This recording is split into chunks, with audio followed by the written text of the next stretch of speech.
Bonjour mes amis, bonjour mesdames, messieurs, bonjour tout le monde. Je tenais à vous faire écouter ce texte qui est assez long, c'est pas grave, mais je voulais vraiment faire la différence entre celui qui pratique le développement personnel et celui-là qui l'a pas dans sa vie. Donc je voulais vraiment vous faire écouter ça, que vous fassiez la différence, et je reviendrai par la suite vous commenter tout ça. Bonne écoute les amis. Deux vies, deux chemins. La comparaison entre la vie d'une personne sans développement personnel et celle d'une personne qui pratique le développement personnel met en lumière des différences fondamentales dans la manière de gérer les défis, les émotions et les objectifs. Voici un aperçu détaillé de ces deux modes de vie.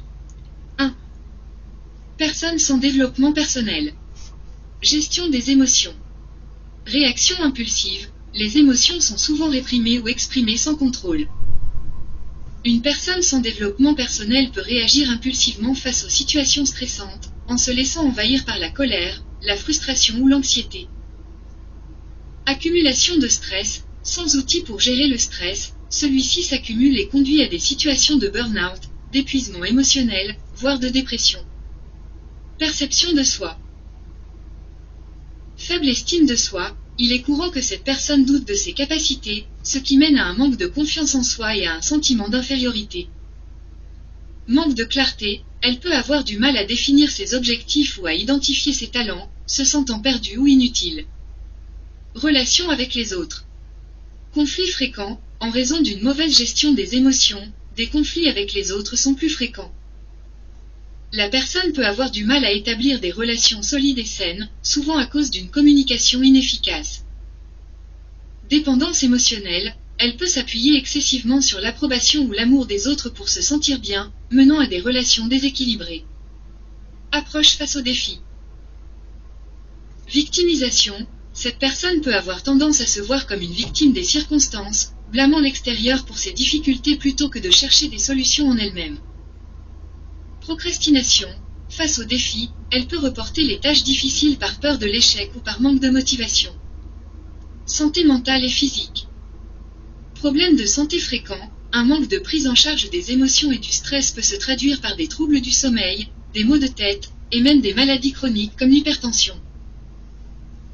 Négligence de soi. Il est courant que cette personne néglige son bien-être physique, comme l'alimentation et l'exercice, car elle est souvent absorbée par ses problèmes émotionnels.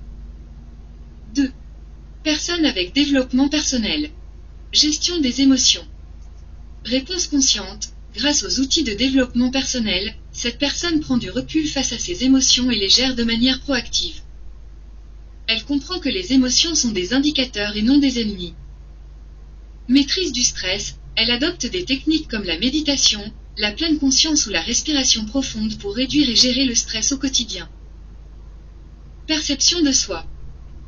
Estime de soi élevée, le travail sur soi lui permet de mieux se connaître, d'accepter ses faiblesses et de cultiver ses forces. Elle développe une confiance en elle solide basée sur une auto-évaluation positive. Clarté des objectifs, le développement personnel aide à clarifier ses objectifs de vie, à reconnaître ses valeurs et à aligner ses actions avec ce qui est vraiment important. Relation avec les autres. Communication authentique, en apprenant à mieux se connaître, elle communique plus clairement et honnêtement, favorisant des relations plus profondes et harmonieuses. Indépendance émotionnelle, elle est capable de se nourrir émotionnellement de manière autonome, tout en maintenant des relations équilibrées et respectueuses avec les autres. Approche face aux défis. Mentalité de croissance, elle voit les échecs comme des opportunités d'apprentissage et aborde les défis avec une attitude constructive. Le développement personnel lui permet de cultiver la résilience et l'adaptabilité. Passage à l'action. Grâce à la maîtrise de ses peurs et à une meilleure gestion de ses priorités, cette personne est plus encline à agir avec discipline et à atteindre ses objectifs personnels et professionnels. Santé mentale et physique.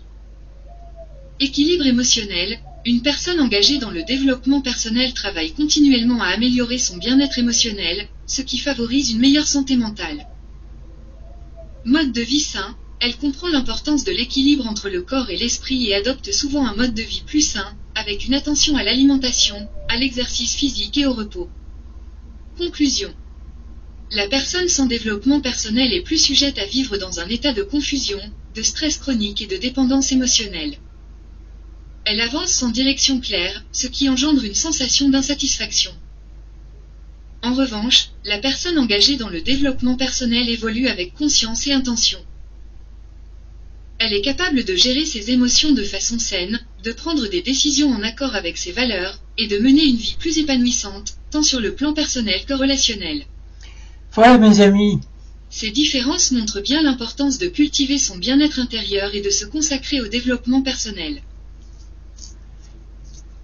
Voilà, je voulais vraiment vous faire écouter tout ça. C'est un peu long, mais c'est pas grave. Parce que je sais que le mot développement personnel, il fait peur. Il fait peur à beaucoup de gens. Mais sachez que le développement personnel, c'est simplement la gestion des émotions. Les émotions qui apparaissent à tout moment de la vie. Et les mauvais sentiments, savoir les gérer pour pas dépasser les bornes. Je sais que ça fait peur, je sais que personne va tenir compte de personne, je me comprends, il y a du monde quand même, mais il y a une certaine catégorie de gens que le développement personnel c'est ennuyeux, c'est long, peu importe ces gens s'ils considèrent le développement personnel, c'est pas pour ces gens-là. Pour ces gens-là, bien sûr, ils vont toujours embêter les gens, toujours les titiller, toujours, bien sûr. Mais comment ils vivent ces gens-là? Comment ils vivent toujours dans le stress, toujours vouloir faire du mal, se venger ou quoi que ce soit? C'est leur problème. Mais laissez les gens qui sont avec leur développement personnel, qui veulent gérer leurs émotions. Pourquoi vous considérez vraiment le développement personnel comme un truc, comme si c'était la peste, comme si c'était... Quand je vous dis, par exemple, la colère, ça va vous mener là, ça va vous détruire, ça va autant détruire les autres, ainsi que du matériel et tout. Pourquoi vous voyez pas du mal là-dedans? Pourquoi vous voyez pas que le développement personnel il est nécessaire pour la personne qui est toujours dans le stress, l'angoisse, le manque de confiance et tout? Pourquoi ceux qui sont dans ce système-là, ils considèrent les autres qui sont dans le développement personnel comme des gens marginaux, comme s'ils avaient, comme s'ils venaient d'une planète et tout. Donc, sachez que ces gens-là qui abordent le développement personnel mais à fond, ils sont bien dans leur vie. Avec le peu qu'ils ont, ils se contentent de ce qu'ils ont. Ils sont bien avec les autres, autant bien avec eux-mêmes. Et leur vie se passe bien. Pour les autres, qu'est-ce que vous voulez qu'on dise si vous considérez le développement personnel comme long, ennuyeux? Il y a beaucoup d'efforts à faire. Bien sûr, cet effort, vous ne voulez pas le faire parce que ça fait trop du bien aux gens et à vous-même. Vous serez tellement apaisé que vous serez ennuyant. Et vous n'avez pas besoin de ça. Vous voulez vous voulez que ça bouge, vous voulez qu'il y ait du piment dans votre vie, vous voulez vous fatiguer, vous voulez stresser. Donc ces gens-là, moi de mon côté, je veux bien que ces gens-là restent comme ils veulent. S'ils veulent pas faire d'efforts, se faciliter la vie en exprimant leur émotion à fond, en faisant des dégâts autant aux autres qu'à eux-mêmes, c'est leur problème. Mais laissez les gens avec leur développement personnel. Ils vous ont rien fait. Ils vous disent simplement les choses que vous n'avez pas l'habitude d'entendre et que vous savez que ces choses-là, si vous les prenez bien pour vous, ils vont vous sortir de la panade dans laquelle vous êtes. Donc le développement personnel, il est nécessaire. Il y a beaucoup de gens qui veulent en savoir plus sur le développement personnel. Mais je crois qu'il y a tout autant de gens, c'est pas plus, qui considèrent le développement personnel comme inutile. Donc arrêtez, sortez de votre conditionnement. Essayez d'entendre des choses que vous avez jamais entendues Et vous allez voir que vous allez découvrir, en vous accrochant à ce développement personnel, vous allez voir que vous avez des capacités, vous avez des choses en vous que vous imaginez même pas qu'ils existaient, mais pourtant ils existent.